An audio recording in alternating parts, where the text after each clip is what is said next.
Get a tragic here, and now it's time for the next one, Conquest. Oh, look at that, the Scourge, the evil, the great evil chaos. Oh man, chaos is my thing.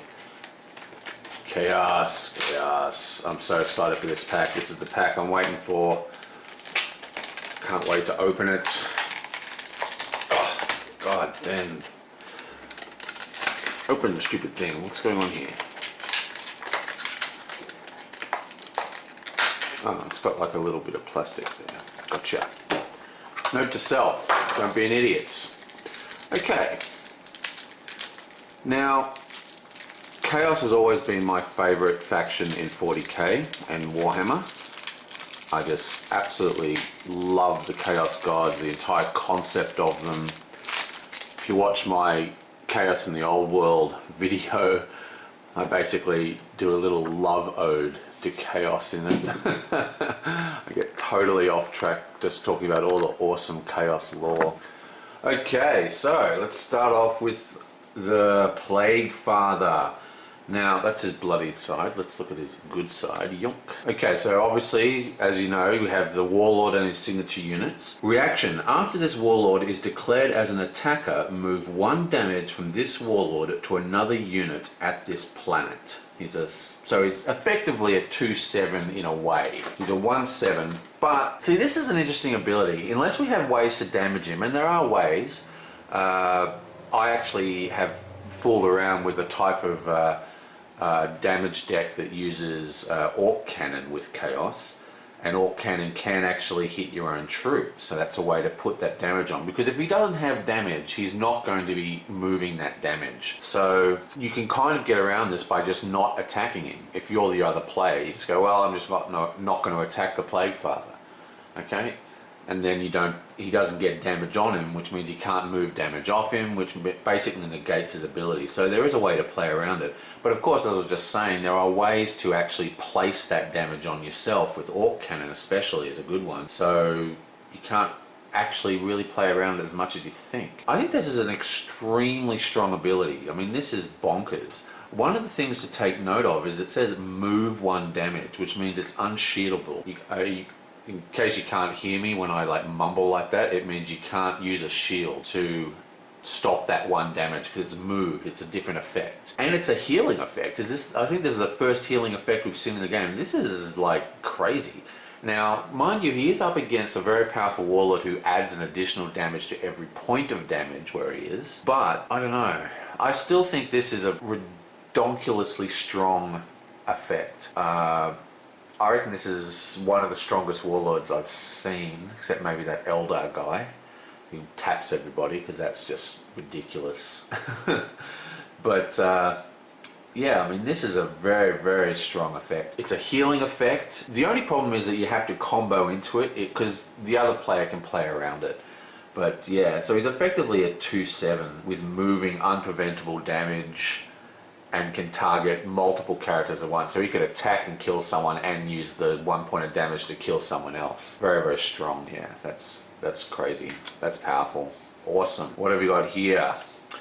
Okay. Cthulhu's Nurglings. He's a demon and a Nurgle. He's a 2/2 with 1 hammer. Forced reaction. After a unit moves to this planet, deal it 1 damage. Okay. So I'm seeing a bit of a timing issue here. It's one of the, like I said, this game is a fledgling game. It still hasn't got all its timing stuff worked out. Usually it can be worked out pretty easily by the community, but some things do need FAQ. And here's one that has me a little bit confused.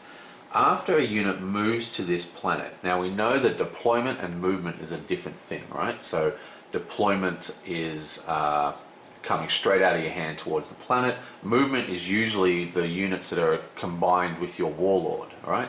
So when your Warlord moves to a planet, it moves everyone else with them. And I believe, I have to check this, but I believe mobile is actually moving as well. Now, the question is, does this forced reaction trigger if it's part of the moving envoys? Like, does this guy have to be sitting at the planet, or can he be part of everybody moving in? Because what happens is, like, say you pick your Warlord position, I pick my Warlord position, we reveal, and then they all move at once, right? If this guy is in the entourage, does that still hit all my opposing characters' stuff, including myself? It does hit myself as well. Or does it have to be at the planet beforehand? I'm thinking there is a timing issue here, but I'm pretty sure that the movement of the Warlords is at kind of like the commitment phase in Cthulhu. It's a single time period in the game. So say you had the Plague Father and you had one of these guys, and the other person had someone and they moved here and we moved here. That's all one movement, and that would trigger his ability. That's what I think happens, but I'd have to check that out. Either way, this is an interesting effect. One of the things is that it hits yourself, which is obviously dangerous. I mean, the whole point of the game is to keep you guys alive, really. So that can be problematic. I think it can take finesse to use. Yeah, it does fuel brutal, and Chaos can ally with orcs, and brutal is, you know, quite a powerful effect, but there aren't a lot of brutal cards out just yet. Now, there should be 4 of these guys. Now, you can't just place these deployed at a planet and hope to kill void pirates and stuff, because when you deploy, it doesn't trigger. It's only when it moves. So this is a fairly strange unit. We have 4 of them, and yeah, I guess it fuels Cthulhu. I guess not Cthulhu. What's his name? Cthulhu. I guess it fuels Cthulhu's ability. This is a way to force damage onto Cthulhu at all time. But you don't want to put too much on it. I mean, you don't want to be getting 4 damage every turn, but still, it's very, very strong. And it's also, it does deal at 1 damage, which means it can be prevented, I believe, through a shield. Okay, I better leave this on thing because there's only 1 of this. This is the 1 cost support. Exhaust is support to have your opponent choose and move a non-vehicle unit he controls from a target planet to an adjacent planet of his choice. Well, there you go. I mean, that does use the move thing. Obviously, you're going to be using that. If you can get your Nurglings at every planet, so you get them on planets 2 to 5, you can use this to force people to move into them. Seems, for 1 point of damage, it does seem a little bit convoluted, but I do like moving units. Unit placement on the planet offer is a very, you know, that's one of the decisions you agonize over. So screwing that up is a great thing. It's only a 2 cost. Yeah, I like it, but then again, there's only 1 in the deck, so, you know, you're just lucky if you draw it. And now we have the Plague Father's Banner. That's the attachment. It's only a 1-drop for 3 skulls. Attached to Nurgle units only, so we better keep an eye on those Nurgle traits. Attached unit gets 1 HP, nice. Reaction. After attached unit is declared an attacker, move 1 damage from attached unit to another unit at this planet. Excellent. So, this is, this is pretty crazy. If you get this on the Plague Father, he's now, what, an 8 health, is that right? Yeah, so it'd be 8 health because he starts with 7, and he's healing 2 damage per turn, unpreventable, and this is a separate effect. So he has 1 effect that does 1 damage from himself and 1 effect from here. So if you have ways of disrupting effects, you have to have ways to disrupt 2 effects. You can basically turn any large Nurgle unit into a Plague Father, I suppose, which is pretty thematic and awesome. Yeah, that's a really strong attachment, and probably one of the I tend to discard my attachments as shielding in most cases, but I think that's one that I'd actually try and use. It would be really interesting to see what target can hit with that. There is a unit, I think.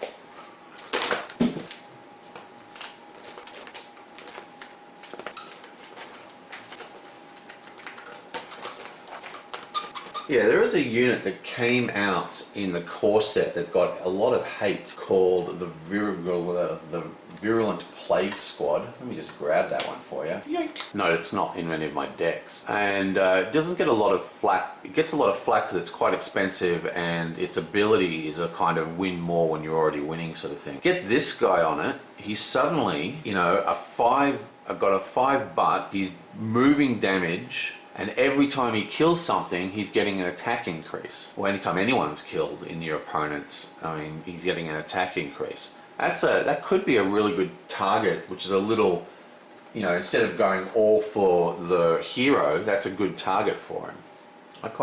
I might even try that. Okay, and for the Fetid Haze, which is a 3-cost event, that's quite expensive. This is still in the signature squad. It's a power, combat action. Remove all damage from target Nurgle unit you control, then have your opponent deal an amount of indirect damage equal to the damage removed among army units he controls at the same planet. Okay, well that is crazy.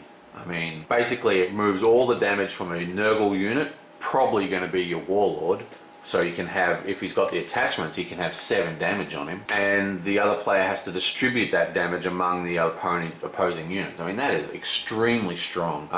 Yeah, I don't know. You probably definitely want to try and get the attachment onto the Warlord so you can have a larger health pool to transfer with Fetid Haze. Excellent, excellent, excellent signature squads.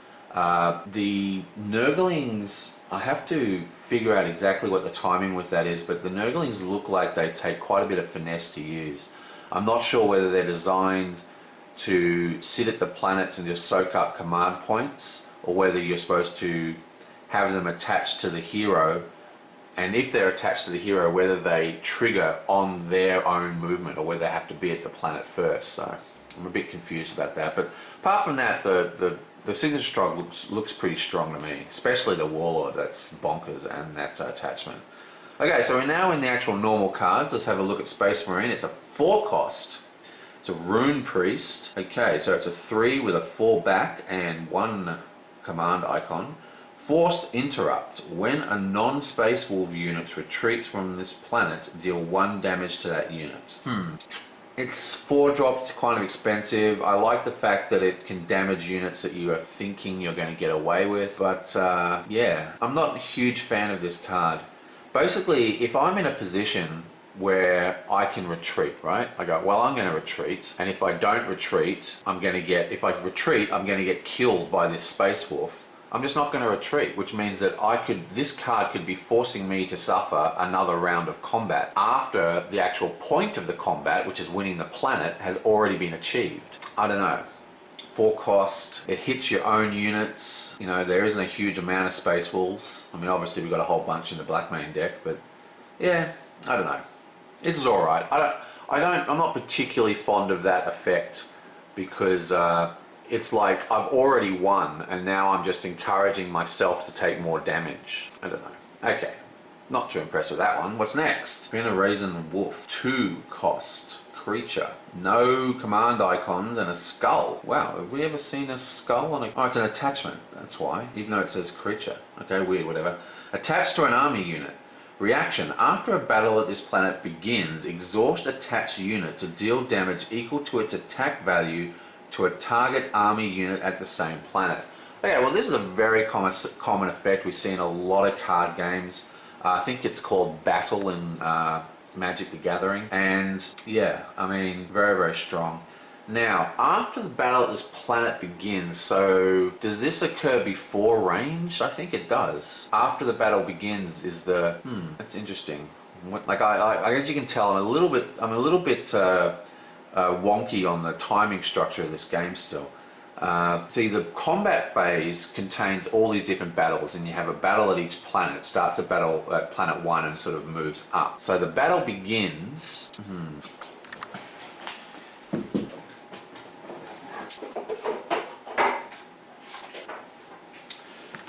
Yeah, so if we look at the battle timing chart, battle resolution, battle initiates, which I guess is battle begins, and then determine initiative, range skirmish begins. So this happens even before ranged and before action windows themselves. So this is an incredibly fast effect. The fastest battle effect I think I've seen. Very, very, very strong. Absolutely strong.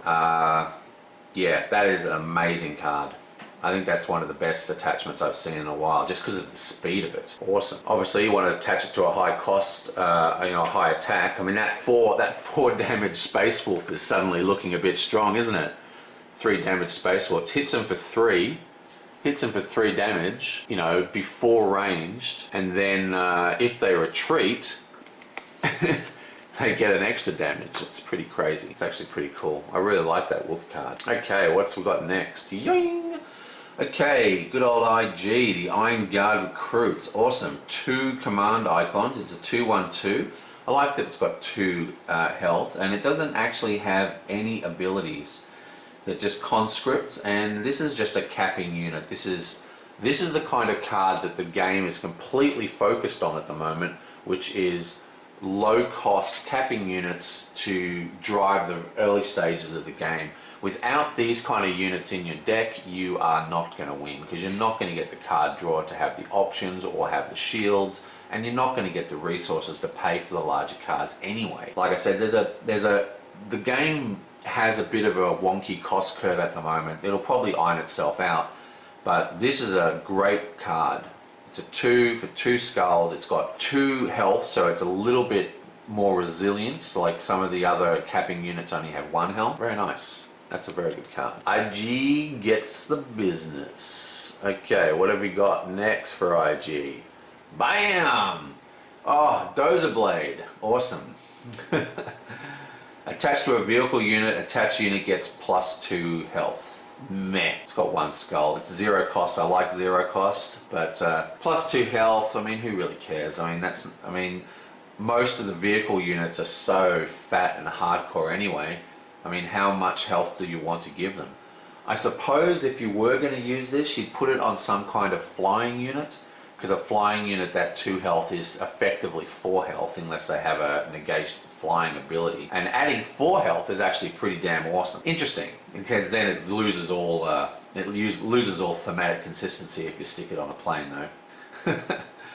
Interesting. Yeah, I don't know. That's a big load of meh, that card. Maybe in the future when there's actually a whole heap of flying units. I mean, I so want to make like a proper tank deck with IG when the time comes. Just all tanks and flying support cards, and like, you know, some minor soldiers, maybe some catcher cans or something.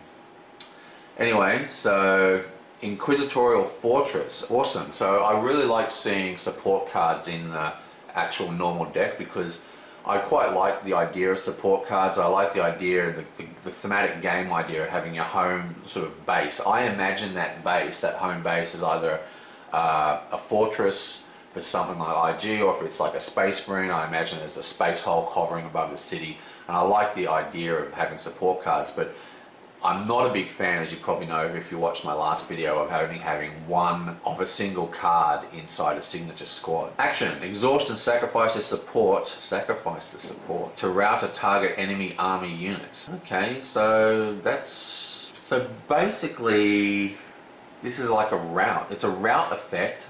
It plays like an event, except it sits in play. You can put it on a table and it's just always ready. So, but it acts like an event, as in it gets discarded. There is some rout effects already in the game, which aren't as cumbersome as this. It doesn't have a skull icon. A skull icon for shielding. What's interesting about this one is that it actually exhausts and sacrifice support to rout a target. Oh, yeah, no, it does. It only routs army units as well. So this is immeasurably weaker than the other routing effects we've seen so far. Yep, not too impressed with that one either. Still, you know, pushing out a Warlord or some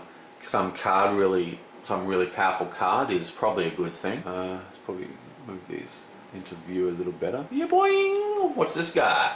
4 cost. What? Attack Squig Herd. 4 cost. This is an orc unit. It's got 4 attacks, 6 defense, no war gear or attachments. Okay, this is a perfect example of a card that I like. Like, I actually like this card. I think this card is awesome. I love the art. It's got good stats, but the cost curve of this game at this time cannot support a 4 cost that can't take attachments and doesn't have an effect. It's just too expensive. There are other cards you'd be wanting to get out. I don't know. I don't think that's going to see a lot of play in the near future anyway. Maybe we'll find out. But I do like the stats on that card. Daka Daka Daka! Well, there had to be a Daka Daka Daka card coming soon. It's like the most famous. The only other one we haven't got now is, oh, the war, the orcs, Wah, that's it, wah, the orcs. Okay, whatever. 2 cost event with 2 skulls. Deploy action, exhaust your Warlord to deal 1 damage to each unit. Meh, don't like it at all. This is a brutal fueling tactic. Remember, the core set orc guy gave all other orcs brutal, if I remember correctly. I don't play orcs very much except as an addition to my chaos decks. I mainly play chaos, and I don't know. I think exhausting your warlord in the deploy phase is extremely an extremely high cost. I'm not a big fan of this card at all. I mean, it does have some really obvious short-term gains. You can wipe out those capping units. You can like get rid of a lot of the token units. You can fuel your own brutal. I mean, these are all very powerful, very cool things, which kind of hide the fact of how much you're gimping yourself by not getting those command wins with your warlord and not having your warlord being so vulnerable in that initial combat sequence. Yeah, it's got 2 skulls, which is awesome for discard, which means you could put maybe 2 of these in your deck if you wanted to and use them as skulls. But if opportunity arose, which may happen, then you can use it. Have a kind of fall back kind of card. Yeah, I don't know. This is a really hard card to judge because it does have some very, very good uses, but I'm still just not on board with this whole tapping your warlord thing. I think that is a ridiculously expensive thing to do. Daka. Okay, next we have custom field generator. Awesome. Reaction. After an orc unit you control is assigned damage by an attack, exhaust this support to prevent all that damage. Then deal an amount of indirect damage equal to the damage prevented among orc units you control at the same planet as the defender. Interesting. The problem with this, I always assume it's rounded down, but I've never bothered to check. I've always played round, whenever you halve things and there's, like if you halve 3, it goes to 1 kind of thing. So, but I probably should check that. But anyway, I mean, this seems like another brutal infuser, okay? The concept of brutal is definitely in the game, but it's not really utilized because there isn't actually a lot of brutal units yet, but I'm sure they're coming, and this is actually a really good unit for that, especially if you've got that warlord out. So he attacks one of your guys, you spread that damage out amongst all the guys at the planet, and suddenly everybody's attacking for +1 extra. Now, of course, if the damage coming in is high enough, like if it's a powerful enough unit, you're basically turning all their units into like area effect damage spells, which could really backfire. But luckily it's a reaction and not any kind of forced reaction.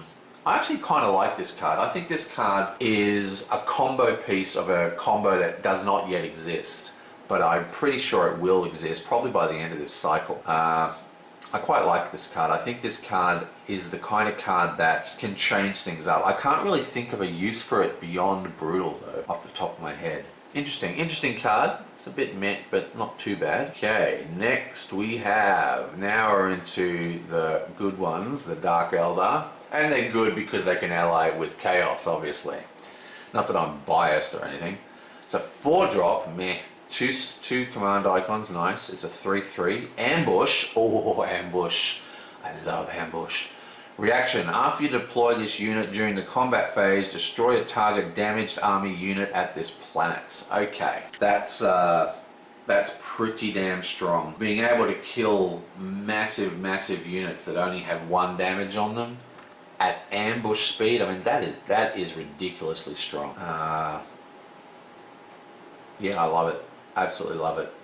It's interesting that it's got 2 command icons, because you're kind of going to be, going with the Warlord with this one, because he's a combat action. I don't know. 4 cost is expensive though. Remember, ambush doesn't negate costs. It just means that you can play it out of sequence during the combat.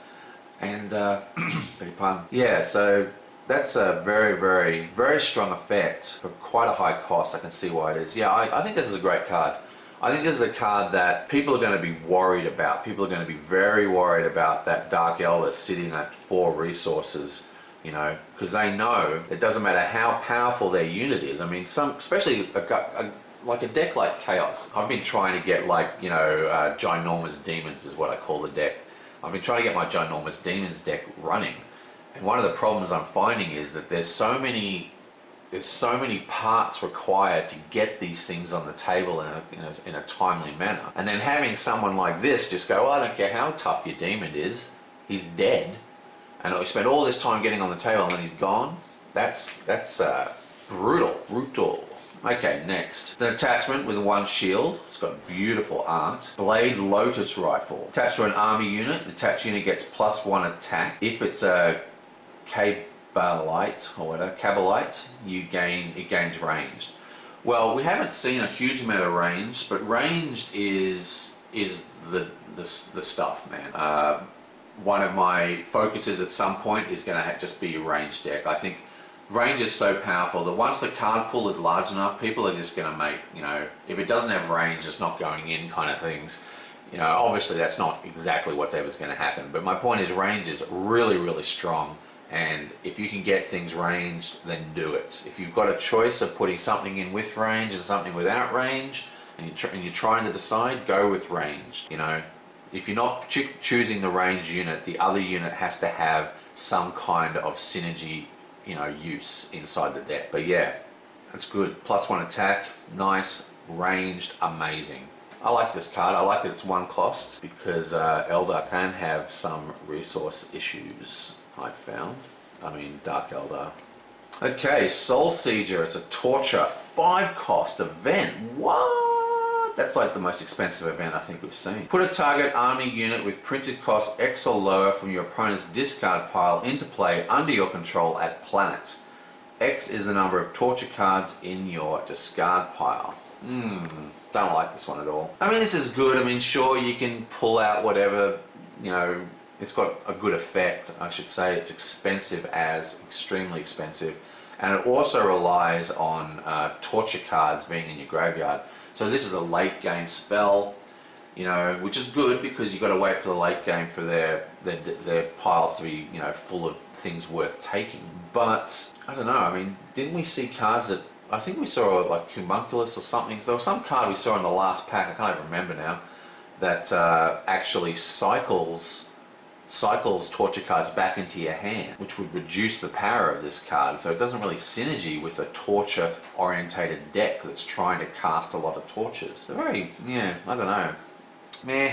5 cost event, not cool. That's alright, I don't know. It depends what target your opponent has. But as I was saying, I've said it a few times, the cost curves of the game is a little bit wonky at the moment. They might not have huge amount of high cost cards in the graveyard. So you might be spending more money on resurrecting their guy than they spent on actually putting him out in deployment to begin with. Okay, Black Guardians. We're now in the Eldar. It's a 2 cost army, 2/4. Beautiful, love it. No effect of any sort. It's just a big fat ass. That's what you're paying for. I like 2/4s, nice. That's a great card. That's a nice vanilla, in inverted commas, card. Beautiful costing structure on that one. Okay, next. Death from Above. Deploy action. Put a non-elite mobile unit into play from your hand at the last planet. Put into play. Okay, put into play means that you're bypassing costs. So now you can start looking through your Eldar decks.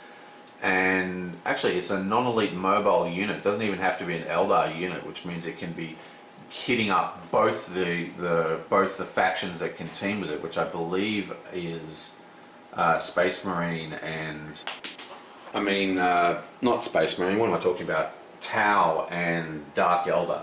Yeah. So that's really good. You'll have to look through your deck, look through the card pool, and find out what mobile units you have. A good mobile unit would be some kind of flyer. There's a number of flyer mobile units. Okay, Dome of Crystal Seers. Wow, that's an awesome drawing as well. Interrupt. When you search your deck search an additional 3 cards. Okay, well, this is interesting. There's a number of cards in the core set that allow you to search the top 5 cards of your deck and replace them on the bottom of your deck. Okay, in any order. I'm pretty sure you can do it in any order. Now, what's interesting about that is that you're drawing 2 cards a turn minimum. You'll want to be drawing more cards a turn through the combat struggles. So if you run a couple of these cards, like say you run 2 cards, that's 10 10 cards you've scryed through, you know, that's a good chunk of your deck. And what you're actually doing surreptitiously is stacking your deck, putting it in the order that you want. That is a hugely powerful effect, but one that would really need to be looked at carefully for exactly why you would want to do such a thing. Eldar often gets into the position where it's like just full of resources, full of cards, but it's got nothing to actually play because it's very light units. They don't have the big guns yet. You know, they don't have a lot of really powerful things. I mean, it's a very, very strong deck, especially with that tapping Warlord in the core set. He's bonkers in my opinion. But if you were doing deck stacking, this would be a no-brainer. Maybe 2 copies. What's interesting is that it doesn't require tapping, so it can happen multiple times, and it's not unique. So if you get 2 of these out, you're adding 6. If you get 3 of them out, you're adding 9, which means that you can stack your entire deck very, very easily. And that's actually deceptively powerful. The problem is, if you draw this card, would you really prefer to see something else? I don't know. I reckon that this is a card, out of all the cards I've seen so far, you know, because basically, just so you know where I'm coming from with this game, I've played the core set a lot. I haven't played with any of the expansions. I'm doing these videos, I just got the expansion. So I've looked at the first pack, which I've uploaded already. But this is the kind of card that gets on, you know, restricted and banned lists. This is the kind of card that ends up on those places, because this is the kind of card that breaks the fundamental concept of card games, which is random chance. You're able to stack your deck. If you can combine this card somehow with some kind of mass drawing effect or some kind of mass put into play effect, it could get completely out of control. Now, I'm not saying this card will, I'm just saying this is the kind of ability that creates combo decks. Now, I talk about combos a lot and I talk about synergies a lot, but a combo deck is a slightly different beast. A combo deck is like, you know, once you get the combo to fire, you've basically won. There's nothing you can do about it. And this is the kind of deck that can create the kind of card that can create combo decks, because it completely bypasses a fundamental part of what a card game is, which is random chance. Interesting card, very, very strong, one to keep an eye on and one to constantly think about when we're seeing new cards, especially cards that work on draw and especially cards that work on put into play, especially mass put into play is what you're looking for to get one of these combos to go freaky on us. Okay, Borken Recruits. Nice, a 2-cost army with a 2/2 and a command icon. Beautiful, love it. The unit gets 2 attack while it's at the planet with the Warlord, so it's technically a 4/2. I mean, what's not to like about this card? Pretty straight up, nothing too fancy about this. Yep, I like it. Nice. We'll just move along. I mean, a 2/4/2 with a command icon. I mean, what's not to like about that, hey? Okay. I hate fantasy names. Kayun Strike. This is interesting. This is a Tau card, but it's actually got orcs written on it, like you know, painted on it. Combat action. Move 1 or more ethereal units you control to a target planet. Okay, so this is a 1-cost event with 2 skulls. You can't get much better than that, can you? So you got 1-cost event, so you can play it extremely easily as a combat trick. You've got 2 skulls, so it's never dead in your hand. You've always got a powerful shielding effect. But the ethereals I'm just not familiar enough with the card pool. I mean, how many ethereal units are there? I mean, how many targets does this have? I don't think it has many. So until we get more ethereals, and we're going to be seeing that a lot in the early stages of an LCG like that. You'll see a card and you go, well, that's an interesting effect, it's a very powerful effect, but there's no targets for it. And that's because the cycles are really designed, like, it feels to us as players that the cycles, they design a cycle, design a pack, design a pack, design a pack, design a pack, because we receive it one after the other. But those packs are actually designed in a single chunk. So we might not see the proper ethereal counts that this card is designed to run off until the end of the entire cycle. Interesting. That's an interesting card. I said it in my last video and I'll say it again. Moving functions is extremely strong, because one of the big decision points in this game is where to place your units, because they can get stuck there, and they can get stuck with your Warlord, and having the ability to move them, like mobile or this card for example, is extremely strong because it frees up that decision. Okay, next we have Black Sun Filter. So he's like a pair of goggles or something. 0 cost attachment, beautiful, love it. As soon as I see 0 cost or 1 cost, I'm like, yep, awesome. It's got a skull too, which is nice. Attached to an army unit. Reaction: after an enemy warlord commits to the same planet as attached unit, gain 1 credits. It only attaches to army units, and it only triggers off the enemy warlord, so you've got a 1 in 5 chance of it ever triggering.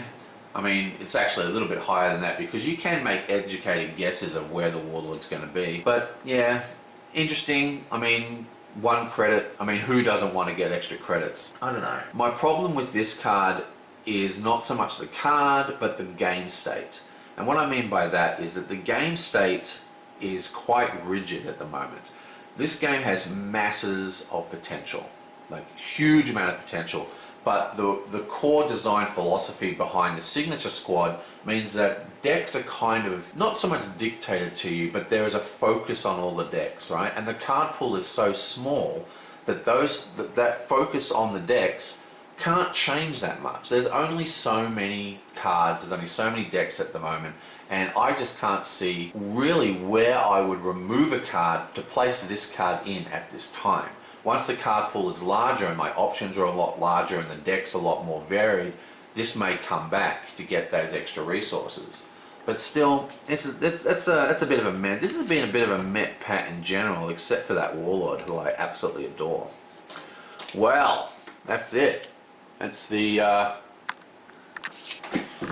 pack. So what have we got here? Favorite art is this one. Bam! And I'm also going to go favorite card. I'm going to go a double bam on that location. Look at that. Booyah! Look at that art. That's awesome. He's like being born from a crystal or something. No, he's sort of meditating on it or whatever. It's awesome. But so that's there for best art, but what it's also there is for when I say best card, I'm really talking most interesting card, and I think this is interesting because of its potential as an actual combo deck enabler. You know what I mean? Like, this is a card that can be broken at some point, I believe. I think someone will break this card, and there'll be a deck that breaks this card, and it's going to be crazy. You know, it might not be competitive, because a lot of combo decks aren't actually competitive. They're just ridiculously fun, and it's like a different designer mindset. The kind of people who design and play combo decks are usually casual players, and they're incredibly clever decks, but they're very fragile decks because they have often they have so many pieces. If a combo deck doesn't have too many pieces, then it's a problem with the design of the game. But yeah, this is a card I think that can be broken, and I'm very curious to see how that happens. I mean, seriously, it's got an interrupt. If you have 3 of these on the table, you can scry your deck for 9 cards plus the 5 cards that you were originally scrying for. So that's what, you know, 14 a 14 deck stack that you can do multiple times. So you can stack your entire deck, you know. I don't know. I reckon there is the opportunity to break this card. Awesome. Well, that is this guy, who I'm going to go make a Scourge deck right now with this big bad boy. And I will see you guys next time.